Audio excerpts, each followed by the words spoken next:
Hello again and welcome to another Mordy and Glory bolt action video. With the exciting announcement of 3rd edition, the hype train is leaving the station, and if you're anything like me, a new edition coming out is a great excuse to pick up some new models. And so what I want to do today is go through each of the British starter armies, give you the pros and cons, and tell you what I think is the best one out of the lot. And so with all of that said, let's not mess around any further. Let's drive right into today's episode.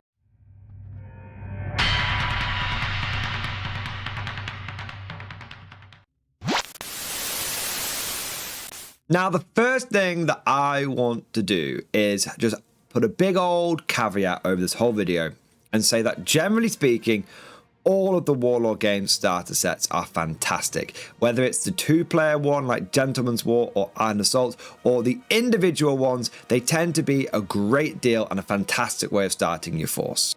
The reason I mention this is because you may have your Iron starter set that's in your local store right now. You've had one that you've had your eye on for a little while now, and you're wondering whether to pick it up or not. I would say if you like the look of it, go for it, because it's always going to be a good foundation for your army no matter what.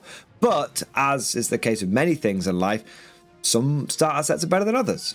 And so what we're going to be looking at today, how we're going to be judging these different armies, is going to be on if you're getting a good deal, like if you're getting a nice bit of bang for your buck, and also what kind of unit variety are you getting in the box set as well. Will it allow you to explore different aspects of the game?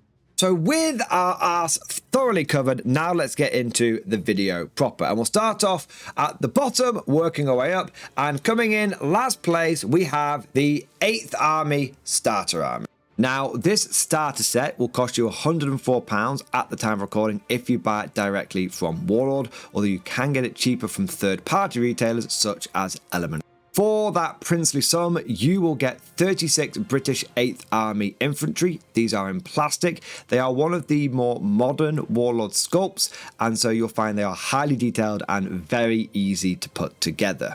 You'll also have the 8th Army 6-pounder anti-tank gun, 25-pounder light artillery, Vickers MMG team, and the 3-inch medium mortar. Important to note that all of these weapon teams are in metal, so you will need super glue to build them.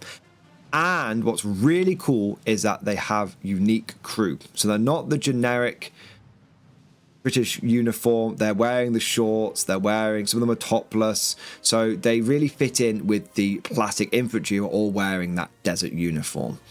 You then get 2 plastic Bren carriers, and these are the normal kit, but you get some little bonus crew for them that Warlord's chucked in. They've gone the extra mile, which also have the 8th Army uniform on. So everything will tie together and will look like it belongs in the... Now, on the surface, this does seem like quite a good kit. You're getting a lot of infantry, you're getting a couple of vehicles, and you're getting some weapon teams. The issue that I have with this starter army is twofold.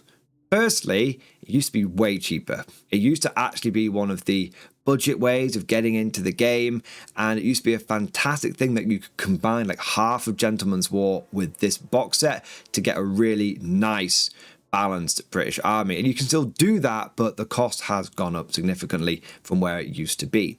Secondly, this starter army is a little limited. You will find that you don't get a tank in this. And most starter armies come with a tank because it allows you to try out a bit of proper armoured warfare. You'll find there are some starter armies, like with the German ones, every single one of them comes with either a Stug or a Panzer. In this, you don't get that.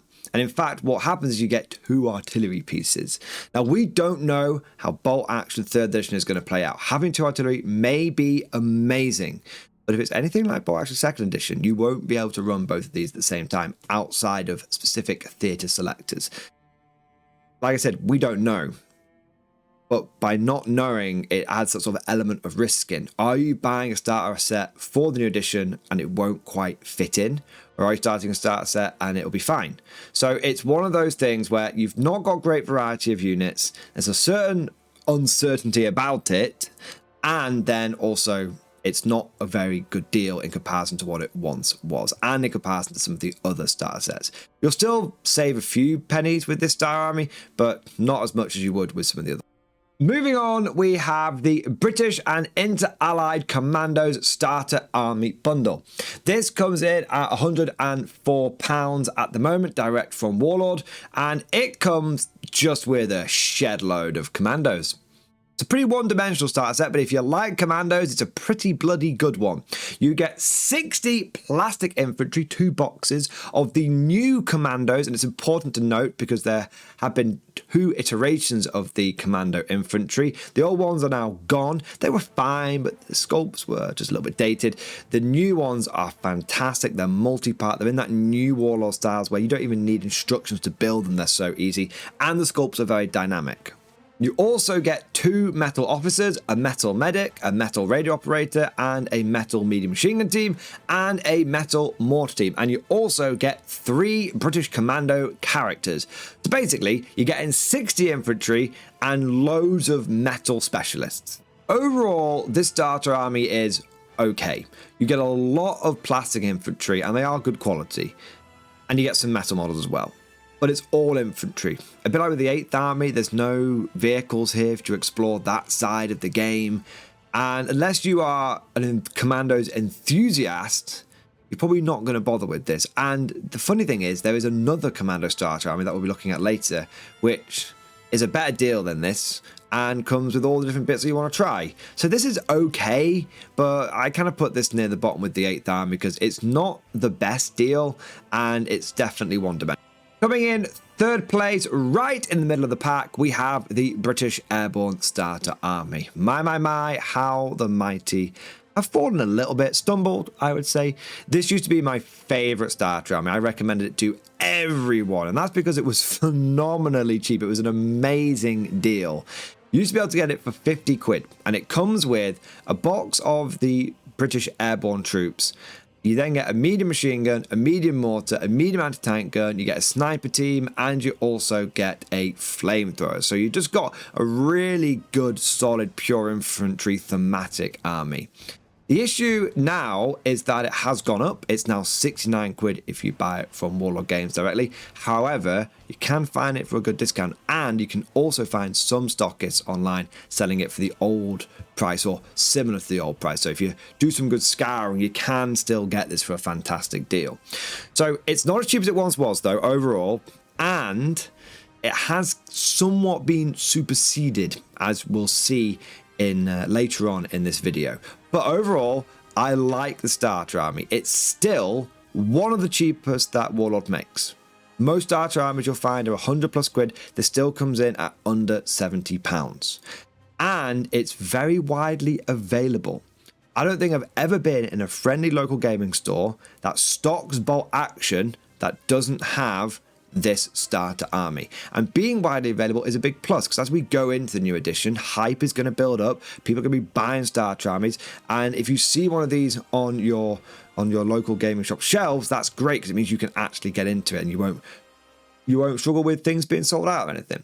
So it's a great starter army, widely available. It's just not as good as it once was. Now, up until this point, the armies we reviewed have been great, but they've had 1 or 2 distinct disadvantages. Typically, none of them have had a tank in them, for example. The next 2 armies we're going to look at are both amazing. They don't really have any disadvantages. And so I would put both of these in joint first place, and I would highly recommend them for anyone thinking of getting into the British. The only real difference between these next 2 armies is going to come down to cost. How much are you willing to spend to try out or get into bolt action? With that in mind, we'll start with the more expensive kit, because that could be a bit of a barrier for some people that aren't sure about getting into the game. And this is the British and Canadian Army 1943 to 1945 Starter Army. This comes with 36 British or Canadian infantry. These are new plastic ones, so they are very easy to build. They are updated. They are great. And you also get a medium machine gun, a medium mortar, a 6-pounder anti-tank gun, and these are all in metal. And like the 8th Army, the crew on these matches the uniform for the plastic infantry. So you're not going to have desert MMG teams working with cold weather, regular infantry. No, they're all wearing the long trousers and the long sleeved uniforms. The next unit you get is the Universal Carrier, and this is just a standard kit. It comes with all the plastic crew and the plastic brain carrier. And then you also get a plastic Churchill infantry tank, which is amazing. Churchill, great kit. You can build it as all the different marks. You can AVR it. You can go the whole 9 yards. It's a really good tank, and it rounds out this force. When you look at this army, you get everything you could need to prepare yourself for 3rd edition. You're getting a dedicated transport. You are getting a tank. You are getting weapon teams. You are getting infantry. You have everything that you need. No matter what the new edition throws at you, all of these units are going to have some place in there. And so it's such a flexible kit that whatever comes the new edition, you should be prepared for it with the starter set.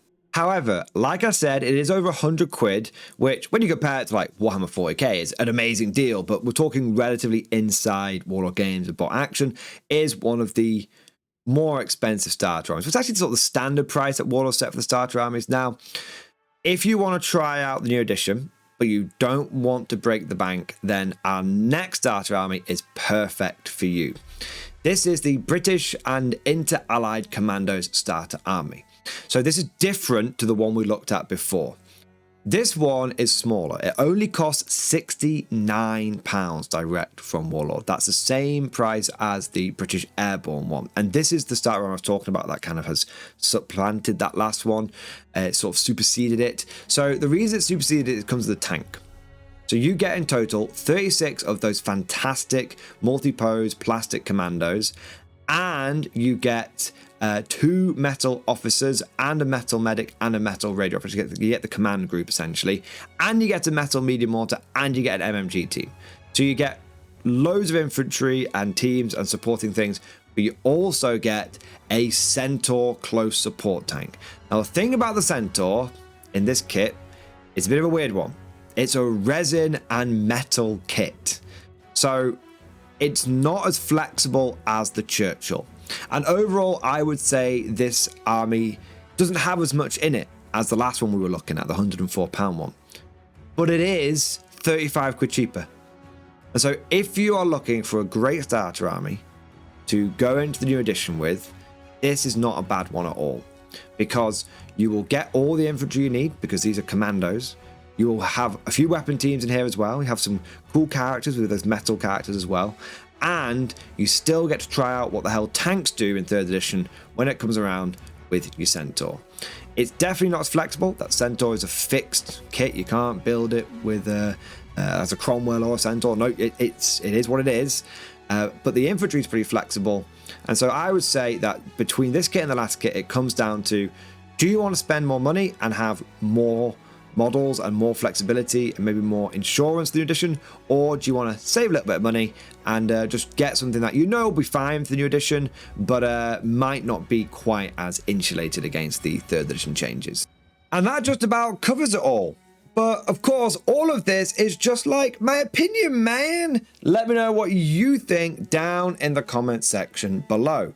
Do you agree with this list, or would you rearrange it? Would you put that British Airborne one a bit higher? Maybe that resin tank in the Inter-Allied Commando starter army, you're not so sure on that one, maybe bring that one a bit lower. Let me know what you think is the best British starter army for 3rd edition. If you enjoyed today's video, don't forget to smash that like button. Also, if you like this kind of content and you want to see more of it, subscribe to never miss an episode.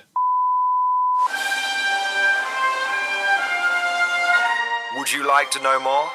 If so, then please consider becoming a channel member or patron.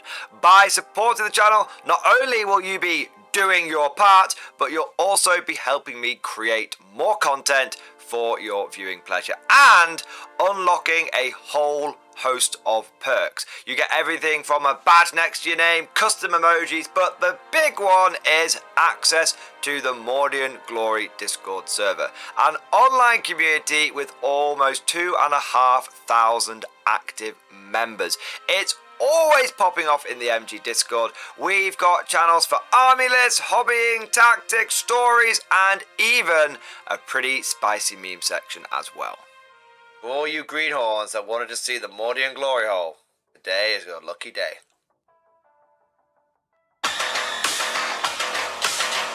And joking aside, I do want to say a massive thank you to all of the current channel members and patrons. You guys are amazing. Truly the lifeblood of the channel. I could not do Mordy and Glory full time without the incredible and generous support of my members. So thank you guys so much. And last but certainly not least, I want to say a personal thank you to all of my top tier Patreons.